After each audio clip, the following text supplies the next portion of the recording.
தினம் ஒரு தியானம். உன்னதத்தில் இருக்கிற தேவனுக்கு மகிமையும், பூமியிலே சமாதானமும், மனுஷர் மேல் பிரியமும் உண்டாவதாக. லூக்கா எழுதின சுவிசேஷம் அதிகாரம் 2 வசனம் 14. சமாதானத்தை உங்களுக்கு வைத்து போகிறேன், என்னுடைய சமாதானத்தையே உங்களுக்கு கொடுக்கிறேன் என்றார் இயேசு. அவருடைய நாமம் சமாதான பிரபு எனப்படும் என உரைத்த அந்த ஏசாயா தீர்க்கதரிசி. நமக்கு சமாதானத்தை உண்டு பண்ணும் ஆக்கினை அவர் மேல் வந்தது. அவரே சமாதான காரணர். நம்முடைய கர்த்தராகிய இயேசு கிறிஸ்து மூலமாய் தேவனிடத்தில் சமாதானம் பெற்றிருக்கிறார்.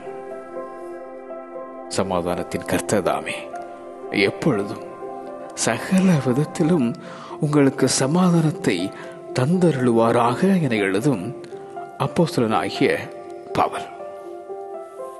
சமாதானம் தரும் இயேசுவை நீயும் சார்ந்தர். உன்னதத்தில் இருக்கிற தேவனுக்கு மகிமையும், பூமியிலே சமாதானமும், மனுஷர் மேல் பிரியமும் உண்டாவதாக. உன்னதத்தில் இருக்கிற தேவனுக்கு மகிமையும், பூமியிலே சமாதானமும், மனுஷர் மேல் பிரியமும் உண்டாவதாக. ஆமென்.